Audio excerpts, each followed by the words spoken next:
How's it going, dudes? So you're of the belief that life is meaningless, that absolutely nothing we do matters, and as a result, you are really fun to hang out with. But with your massive friend get-together coming up, you need to find a game for everyone to play lest they end up getting bored.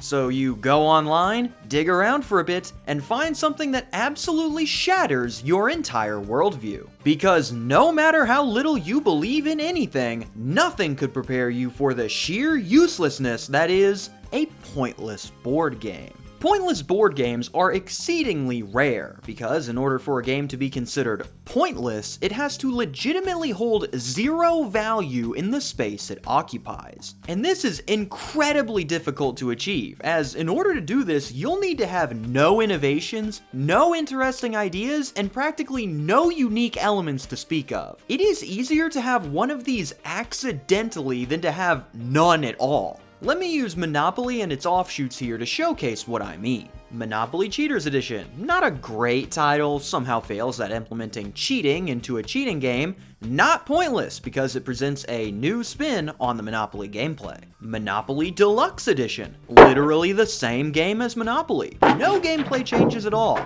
Not pointless, because it gives some new and higher quality components for fans to use. Monopoly Emo. Literally just a reskin with the Dutch shipping company. Not a single emo to be found anywhere.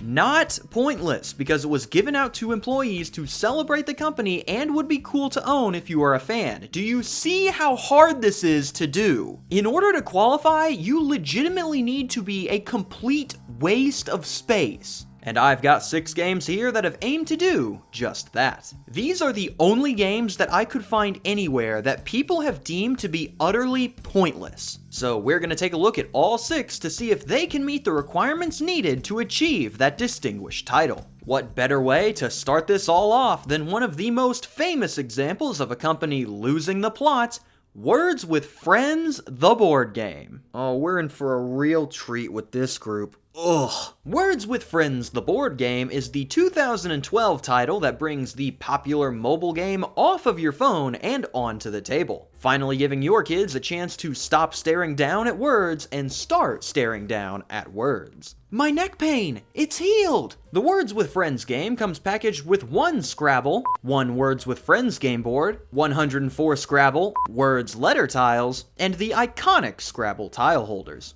I'm not even gonna correct that one. Words with Friends didn't even have those. Yeah, seeing as WWF mainly got its popularity from being an easy-to-access online version of Scrabble, making a board game around that is going to lead to quite a bit of overlap on the Venn diagram. Examples of overlapping aspects including the entire thing. Use your letters to make words off of the words that other people play, with the new option of allowing for up to 4 players at once. 4 players playing Scrabble? Unheard of! What is to be accomplished with the purchase of WWF? It does not carry the mobility of the app, one of its biggest draws. None of the power-ups from the app are here, which would have been a fantastic way to set the game apart, and the board itself is of terrible quality when compared to the original. Now, they did make some other versions of the game that make themselves useful, most premierly the Words with Friends Travel Edition. This is a much smaller version of the game that can be easily transported in the carrying case. So if you don't have enough room for a Scrabble board in your backpack, this could be a great backup to still get your fix. The original full version though, you're just paying for a repaint of Scrabble. And fun fact, in either case, you are still sending your money to Hasbro. These boys really went up to Zynga and said, "Hey, we heard that you've been ripping us off, and that sounds like a blast, we want in," and produced a physical version of the digital knockoff. This is a Street Fighter, the movie, the game type situation, but if the Street Fighter movie was an independent film, how did we get here? And amazingly, with all the overlap, similarity, and needlessness of it,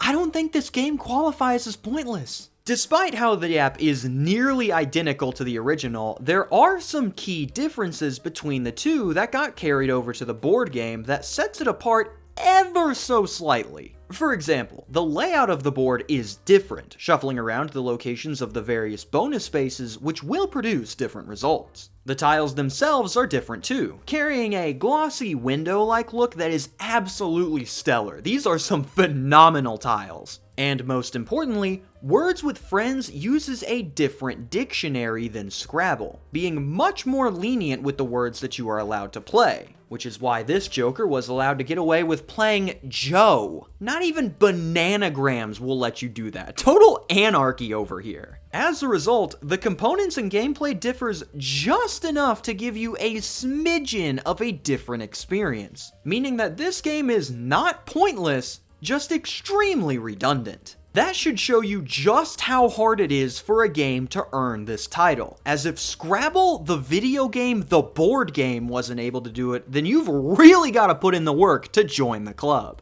And yet, it does have a few members. Starting off 0 for 1, we still have 5 participants left to go. So let's see if our second contestant can fare any better as we look at the 2011 smash hit, Minute to Win It. Guy Fieri, sadly, not included. Minute to Win It sees players compete in a variety of dexterity challenges using everyday items to slowly gain more and more money. As the challenges increase in difficulty, it becomes riskier and riskier to continue up the board. The player with the most money at the end without getting eliminated wins. Now, on the surface, it looks like this game would have quite a lot of point to it. It gives you both the resources and the challenges needed to pretend like you are participating on the show with your family or friends, which would be great for fans of the series. But if you look just a little bit closer, you'll begin to realize that what it's actually giving you is a bunch of crap. One of the coolest parts of the show is how all of the challenges utilize everyday items. No panel of D-list celebrities or Pepsi slot machine here. If you can balance this egg on a spoon, we'll give you $50,000. But as such, when you transfer this over to a board game, all of those challenges still use those everyday items. You know, the stuff you already have at your house. I kid you not, this might be the only game I've seen include 2 number 2 pencils, not for keeping track of something, but as a critical component of the gameplay. Here is a complete list of all the items you receive with your purchase of Minute to Win It.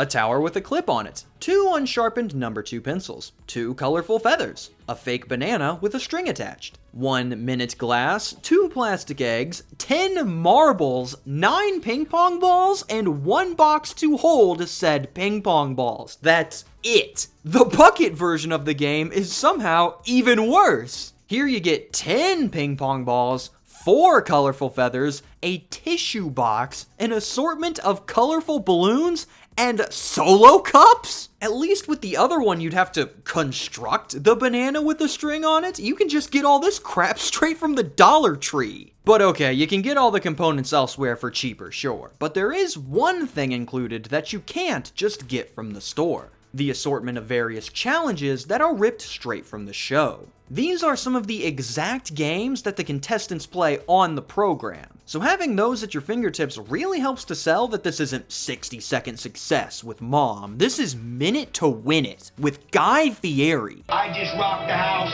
with your mom. However, there is one more problem for the title, as if you purchase the game, you will get cards that tell you how to play some of the challenges from the show. Meanwhile, if you are currently watching this video, then you already have access to every single challenge explanation for free in video format. This playlist holds 176 of the original Minute to Win It challenge explanations, from the original Robo Lady no less. Euchre. So you can just as easily pick out a group of them, gather the required items, and hold an event that feels even more like a show due to the presentation. Now, there is one aspect where the board game could come in more handy, and that is that it requires literally no effort. Instead of researching the games that you want to have people play and gathering the few items needed, here you can just pick up the box and go. It's that simple. Additionally, if you're looking to give a gift to a Minute to Win It fan, this functions a whole lot better than, hey, check out this playlist on YouTube, here's some ping pong balls, go nuts. So if you are either lazy or need to give a very specific gift, then this could have the most minute amount of usefulness that it is possible to have. In every other situation, this thing is completely pointless. But because of that smidgen of purpose that it could theoretically have, this distinction will either require an asterisk or must be removed altogether.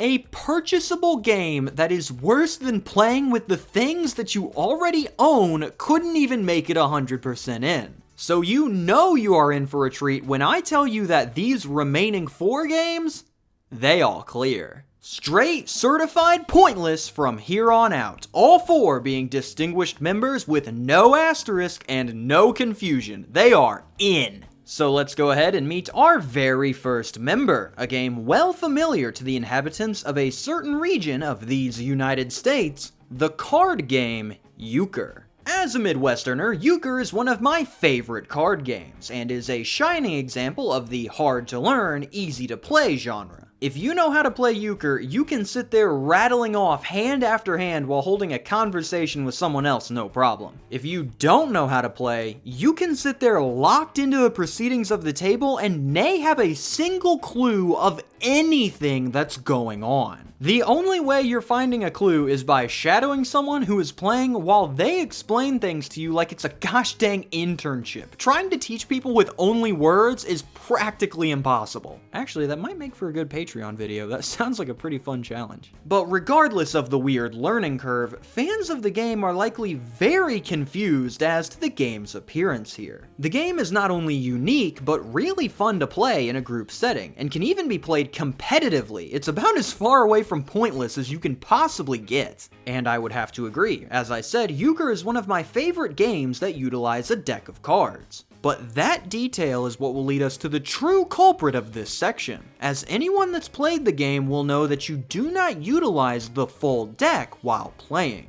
In a game of Euchre, you will only be using the cards 9 through ace of each suit, as well as the 4 and 6 cards just to keep score. Side note, if you really want to get into your opponent's head, place the 4 card face up when you have 4 points. This will drive any experienced Euchre player crazy, but also might cause your teammate to punch you in the face. Now, if you have absolutely no space for the cards that aren't currently being used in the game, you might wish that there was a way to get rid of them all. Or better yet, to have never had them in the first place. Well, lucky for you, we've got just what the doctor ordered, as you can now purchase your very own dedicated Euchre deck. This deck is specifically made for playing Euchre, meaning that it comes with the 9 through ace cards, the score cards, and none of the other numbers that you would find in a normal deck of cards. As such, you are paying to receive an incomplete deck of cards. That's it! Your 2 decisions here are to buy the Euchre deck, which you can use to play Euchre, or buy a regular deck of cards, which you could use to play Blackjack, Hold'em, 3 card, 5 card, 7 card, 3, 5, 7, Buy Game, Go Fish, Rummy, Nerds, Egyptian Rat Screw, Ace of Spades, or most importantly, we can't forget, Euchre! It's not even a game like Blackjack where the game can benefit from multiple decks. In order to play, you need 1 of each suit. So there is no benefits to making a deck from just these cards, as one regular deck will accomplish the same task. And it's not like this thing tries to separate itself all too hard. Oh, the ace says Euchre on it now, and specially designed scoring card, it's just the 6 without the number. But there is one way that this still could work in your favor, as if you are planning on playing Euchre and nothing but Euchre, then this could end up saving you money if it costs less than the alternative. After all, the deck that I have been showcasing actually carries 2 Euchre decks that you could use to have 2 games running at the same time. So this would be a good deal if someone would just explain to me why it costs more than 2 regular decks of cards. You are paying more for less cards. It is actively detrimental to purchase the specialty deck, as it just gives you less. This is completely insane. Some guy at Bicycle really pitched that we take the cards, put less of them in the box, charge more, and they greenlit that. There is legitimately no reason to buy this over a standard deck of cards. It doesn't even make a good gift because it's much more limiting than its alternative. It is completely and totally pointless. And amazingly, there are 3 more games that are worse than this one. Joyous day, let's look at another. It's an old favorite with a wonderful new twist. Spin the bottle. What is going on with this box? You two, you are far too young to be anywhere near this game. You two, knock whatever that is off right now. You two, Why are you playing Spin the Bottle with your elementary age children? Oh, it's a family game now. It's for all ages, says Hasbro, right before slapping this sticker right on the front of the box. Oh, what could that mean, Hasbro, you cheeky dillweed? Fun for the whole family? Not in this state. Who responsible? I want names. I want addresses. Unacceptable. Okay. Spin the Bottle game is the 1968 title that takes the lecherous party pastime and markets it as a family game for all ages because, and I cannot stress this enough, we've completely lost it. To start the game, place the bottle-shaped mold on the spinner. Yep, it doesn't even come with a real bottle. And give it a spin. Whoever it lands on will be your partner for the game. When your team is up, you'll draw a card with a challenge on it, and it'll be up to you and your partner to complete the challenge in 2 minutes to score points. Team with the most points at the end wins. The bottle plays a relatively minor part in the game, as most of the action will be coming from the cards. Let's see some examples of the stunts you'll be getting up to, as listed on the Board Game Geek page. With you and your partner back to back, cross arms and hold hands. Turn to face each other without letting go of their hands. Ah, okay, so that's what these jokers were up to. I'll let you off with a warning this time. Perform a dramatic reading of the phone book for 2 minutes. I've got a better one. Find a phone book in 2 minutes. And of course, a good number of stunts involve kissing. Ooh. Can somebody please keep an eye on this guy? We might have to kill him. Now, stepping away from the overall strangeness of the product on offer, there is absolutely no reason to ever buy this thing. This seems very similar to Minute to Win It in a couple of ways, mostly made up of things that you might already have. But a big difference is that this does not help lazy people at all. It is both cost inefficient and a lot more effort to go out and buy this thing rather than just grabbing an actual bottle out of the fridge. Heck, you don't even need a bottle to play! On top of that, this title is a much worse way to experience the game, as you can tailor your homemade version of the game to whatever setting or crowd you are playing it with instead of dealing with this extremely awkward middle ground. Oh, buy this as a gift for someone? For who? Fans of Spin the Bottle? Gag gifts are not pointless. They were created to serve that specific purpose. But when you design a game to be played as a game and it only operates as a gag gift, you don't get credit for that. It does not save you time, it does not save you money, and there is no situation where it is better to use this rather than just spinning any item and calling a dare. This is completely and utterly pointless. But even with all that going on, I still think that weird effing Spin the Bottle game is a less egregious example of this than our next title, which actually might be the most pointless out of all of them. A legendary title in the realm of sheer audacity for existing. A game with a concept so unashamed of itself that it nearly rode that nonsense into winning a tournament. Ladies and gentlemen, the Rock, Paper, Scissors game. The Rock, Paper, Scissors game is the 2005 tragedy that sees players engage in a bout of rock, paper, scissors. What, that's it? Choose your weapon and see who wins. Whoever wins the most wins. Okay, so RPS's defining feature is the console that you use to play the game. How it works is you place the security shield up to keep your opponent from seeing your choice, and then each player will reveal their item at the same time. It does not offer one single change to the rock, paper, scissors gameplay at all. It is the exact same thing. And that is quite the game to choose to go up against in this market, as there is another version of that game that is quite popular, seeing as it is already owned by every single person on Earth for the cost of free. The literal first thing that you own when you are born is your very own copy of Rock, Paper, Scissors. That kind of market share is tough to compete with. What was the pitch here? I couldn't even put together a skit that makes fun of these people because nothing that I could come up with matches the absurdity of greenlighting a paid version of Rock, Paper, Scissors. This thing,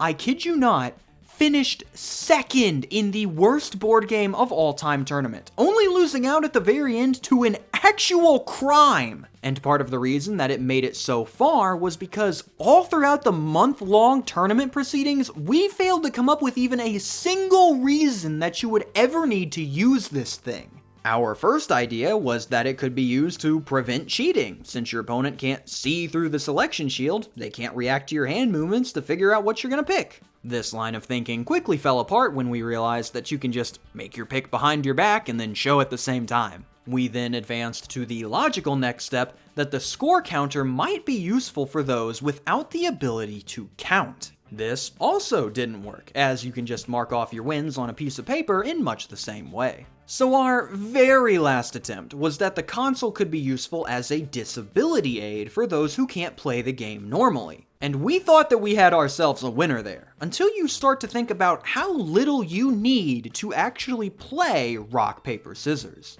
Well, it can be useful for those without fingers. Since they can't make scissors, they can't play the game otherwise. Not true. You can simply move your arm to one of 3 positions to indicate rock, paper, or scissors. Don't need it. Okay, but it could be useful for those without arms. Since they can't move them to indicate, there's no real way for them to play otherwise. Not true. You can just have both players say out loud, rock, paper, or scissors at the same time. Don't need it. Okay, then it could be useful for those with no arms and no mouth, when there's no way to indicate. Not true. You can simply use your legs to tap a position on the ground, indicating your choice. Don't need it. Okay, then how about those with no arms, no legs, and no mouth? You just can't indicate. Not true, as you can simply move your head to one of 3 positions to indicate rock, paper, or scissors. Don't need it. Fine then, what do you do when you have no arms, legs, torso, mouth, are blindfolded with earmuffs on, huh? How do you indicate then? Alright, you got me there. But if you've got all that jazz going on, how the heck are you gonna use the console? This game means nothing. It serves 0 purpose. This was not created from greed. Greed implies that there was the intention to make money. And the idea that this could make even a single dollar from anyone looking to play is borderline moronic. I refuse to believe that anyone with executive level influence is that stupid. And yet here we are, charging 22 American dollars for this crap. Unbelievable. Inconceivable. Completely and totally pointless in every way. And that is by far the most pointless game that I have on offer. But as you can see from our list here, we have one more game left to cover. So why did I save it for last? Well, you see, I might have lied when I said that the remaining 4 games are all pointless, as this game is better described as something else entirely that, based on your worldview, could be considered worse than RPS. As this game is not pointless, this game is worthless. Being pointless means that there is legitimately no reason for your existence. Being worthless means that your existence is an active detriment to those around you. Comment below if you've somehow managed to achieve both. Unbelievably, there is only one game in history that I can actively consider to be worthless. People on this blue-trapped bubble we call the planet Earth, I present to you the most worthless game ever made,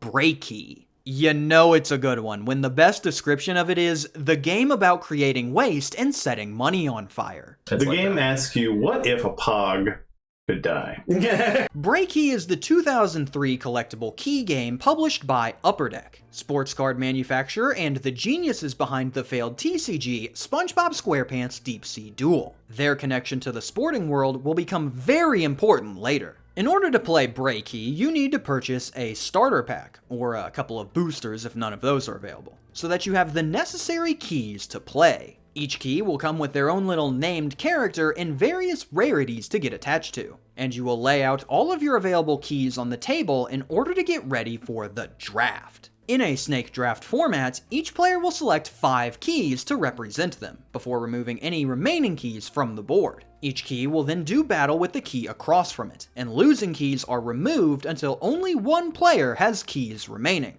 That player is then officially declared the BreaKey. Okay, that last part isn't true, I made that term up, don't give them credit for that. The defining part of BreaKey and what separates it from other collectible battlers is the combat. To battle, you will insert the keys into each other before counting down 3, 2, 1, break off. Yeah, this game can go break off. Then each player will twist their key. Whichever key is stronger will break the other key's end clean off, completely destroying it and making it unable to be ever used again. So I hope you didn't get too attached to our buddy Two-Blade here, because he is now canonically dead. This action will inevitably lead to your BreaKey supply dwindling more and more as you play, eventually leaving you with only your strongest key remaining and giving you the opportunity to go purchase more. Lucky you. This concept is beyond insane for a collectible game. The comparison I see most is, imagine you bought a pack of Yu-Gi-Oh cards, but every time someone destroys your monster, they rip it in half and you can never use it again. And the now dead keys that are completely unusable? What can you do with those? Well, jack all! They are completely useless, and you now have a table that is littered with actual trash. Well, that's not quite true, as the starter pack also comes with this little fella known as the Battle Strap. A dude with a string attached that you can place the corpses of the dead keys on and wear around like some kind of twisted trophy. But this only comes with the starter set and only holds the head. That little bit of the key that broke off is now completely obsolete. So every single time that you play this game, you are producing trash that is ending up in a landfill somewhere. This might be the single most wasteful game in the history of the genre. And that is it. That is literally all you do in BreaKey. You spend money, you make trash, you throw the trash away, and then you go buy more keys. It's collecting, but without the part where you keep the things you collect. Dang, that ultra glossy rare Jack Guy key sure looks beautiful. I hope it doesn't lose all of its value to a horrible battle accident. Dang, that ultra glossy rare trash sure looks beautiful, but while that is the end of BreaKey's gameplay, that is not the end of BreaKey's story. As it's time to remember that this game was produced by Upper Deck, the people with all the sports connections. Yes, not even BreaKey could escape from the tie-in craze, as Upper Deck cashed in every favor they've ever had to get an official BreaKey x MLB collab. This Titanic team-up features actual MLB athletes from 2004 on each of its keys. So if you've ever felt the desire to kill Derek Jeter, there's no better time than now. I don't know how this came into being, but all that matters now is that these sets are practically all you can find on eBay if you are looking to purchase some of these keys. And seeing as I'm not one to miss out on the chance to pollute an ocean, you know I had to get some of these keys for myself. That's 4 keys. I spent $21 on that. But man, was it worth it, as I now get to showcase to you the true BreaKey experience right from the source, capturing every emotion that this game can bring out of even the most stoic individual. Let's see what it's like to play one game of BreaKey. It's been my dream ever since I was a little boy to become the Bray King. The amount of influence that that position holds can really do a lot of good in this world. I know that back in 1977, my dad was convicted on racketeering charges, but the then Bray King Ronald Reagan gave him a presidential pardon that brought him back to us. Helping out families like ours is what the position of Bray King was created to do, and that's why I'm gunning for that title today. I'm here for one reason only: claiming the title of Bray King and using its power to push this world forward. I'm not gonna sugarcoat it. The Bray King has power unmatched by any man, woman, or child on Earth, and I want that power in these hands. Can you imagine what I can do with that kind of power? What strides I can make? I'm not letting that opportunity slip by me today. For my key that I'm bringing in, there's really only one option: Dontrell Willis. World Series champion, NL Rookie of the Year. He does things unconventionally. Nobody else plays like he does, and I think I can really relate to that on a personal level. I'm willing to do things differently, to defy expectations, and that's why I'm riding the D train all the way to the top. There was never any question on who I was bringing in. My key has never been beaten. It's never been stopped, and that's because you can't stop Jason Giambi. AL MVP. 5-time All-Star, Silver Slugger Award winner. When he steps up, you're getting broken. He does whatever it takes to win. You see me? Whatever it takes. And I resonate with that. Doesn't matter how you go about it. All that matters is the win. And if there's one thing that the Big G has done for me up to this point, it's win. Gentlemen, please walk up to your stations and present your BreaKeys. Please move your BreaKeys into the battle zone and insert them into their battle slots. By the powers that be, commence battle. 3, 2, 1, break off!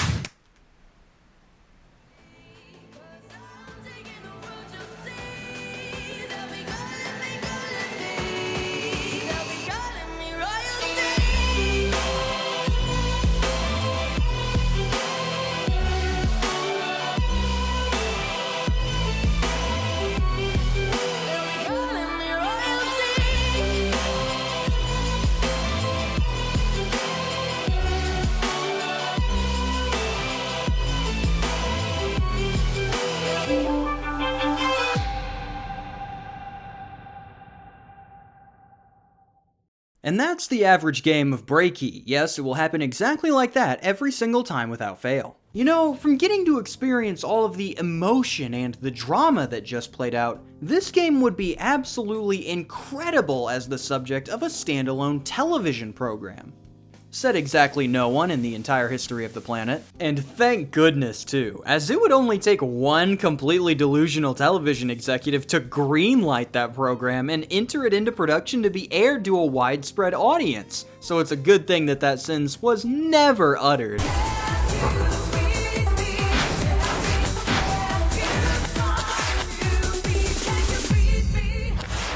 Welkom bij Can You Beat Me. Kandidaat nummer 1 is Laurien. En als Laurien wint, mag ze een week lang later naar bed.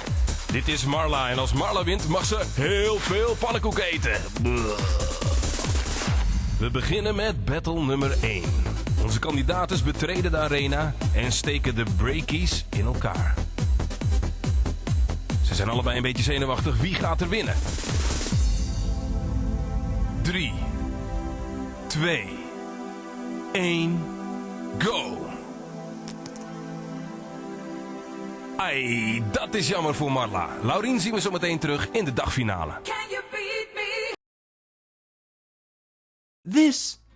This quite literal garbage, in every sense of the word, received starter decks, booster packs, promotional giveaways, tie-ins with professional sports leagues, and a standalone television program! Hi, last minute Cam here. Apparently BreaKey also launched a promotion in Germany where they teamed up with One Piece? Add another one to the pile. The single most wasteful game in the history of the genre received better support than some actually legitimate titles that were left to die. All to accommodate the rise and fall of the only collectible game where you break the collectibles. That's what I mean when I say that this game's existence was an active detriment to those around it, as anyone who came into contact with this game was left worse off in the end. People who purchased the game wasted their money on a product that they were forced to throw away. Smaller projects at Upper Deck were likely crushed to make way for the baffling amount of funding this game needed to take in. The planet itself was worse off due to a creation specifically designed to add more waste to the trash problem. And worst of all, the poor executives at Upper Deck were probably left worse off after apparently putting all of their eggs into the worst idea for a game I have ever seen. That one hurts the most, man. No one thinks of the execs anymore. I'm ecstatic to see that this was a complete failure, as if this would have taken off, then you know dozens of knockoffs would have followed in its path to bootleg some of the success. Do you remember the fidget spinner craze? Okay, now imagine that, but every time you spin it, it would break into 3 pieces that you had to throw away. That's what we were dealing with here. Instead of that, we just get this extremely stupid footnote in the history of the collectibles genre, and the chance to remember what is quite possibly the single most worthless board game ever made. But which do you think is a bigger crime? A game with no point, or a game with no worth? Let us know below and mention any of the games I might have missed that you think might qualify for either of those titles. That's all I've got for you tonight, so signing off for my achy, breaky heart, I am KamSandwich. Thank you for watching and have a fantastic day. A special thank you to my suppliers, staff, and chefs over at the deli, as well as the media preservers helping me get these rare games ported for the public to enjoy. If you'd like to join the crew, you can take a look using the link in the description below.